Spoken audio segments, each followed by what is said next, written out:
welcome to Team Liquid's strategy guide series for Liberation of Undermine. I'm Eiya, and today I'll be breaking down the mechanics and strategy for Mythic Stix Bunkjunker. The major Mythic change to Stix comes in the form of an additional ability gained by Scrapmasters called Recycler. This ability targets random players and, at the end of the cast, deals a massive amount of damage unless the Scrapmaster is run over by a medium-sized rolling scrap. If possible, we recommend bringing 2 Balanced Druids and a Death Knight in your comp, as these specs provide massive value in this encounter. Balanced Druids deal the most damage to bombshells above 80% health, and Death Knights can grip bombshells that spawn too close to Scrapmasters. Before we get into rolling scrap, let's briefly discuss tank movement. It's important to do your best to light trash piles on fire that are not where you want to play the next ad phase. Note that the boss does not burn the 2 nearest trash piles until he returns from casting Overdrive.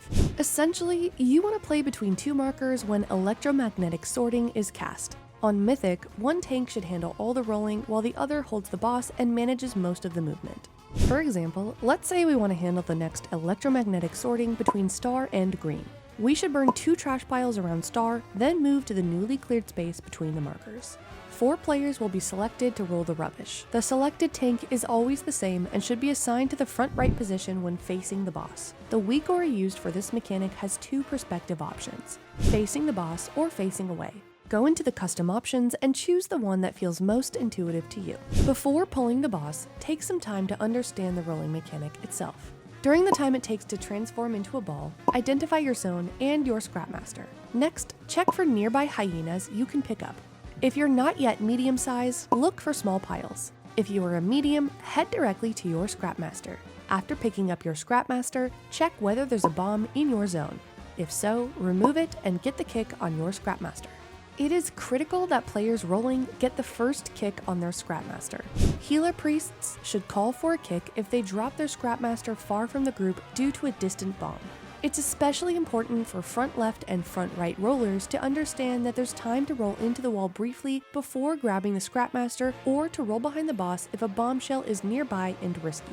For example, if you're front left, you've rolled out, picked up hyenas and small scrap, and you are now medium and headed back to your Scrapmaster. However, a bombshell has spawned right next to it. In this case, the correct play is to roll into the wall near the Scrapmaster and wait for the bombshell to be gripped away, ideally before the Recycler cast finishes. Similarly, if there are multiple unbroken or recently broken bombshells behind the boss, there's no need to risk it. Roll into the wall near the boss and wait for them to be cleared or stacked in front. The convention for rolling into the boss is always from behind, between the boss and the wall. Bombshells should be cleared or positioned in front by the time you roll in.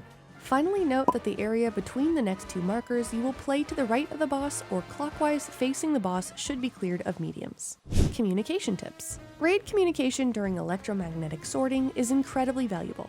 If 2 bombs are in the back, calling out that you've got one and another remains can be impactful. Communicating when a bombshell has spawned on a Scrapmaster allows for priority damage or grips. If a healer with assigned cooldowns is selected to roll, they should immediately vocalize it so the raid knows they need to use potions, health stones, or defensives. Surviving Recycler. If you know your Scrapmaster will complete its Recycler cast, it is possible to survive with strong defensives. Using a large personal cooldown plus an external could allow you to live through this damage. And that's it. We hope you found this guide useful, and if you have any questions, feedback, or comments, feel free to leave them below. Stay tuned for more boss guides covering Liberation of Undermine. Thanks so much for watching, and we will see you in the next one.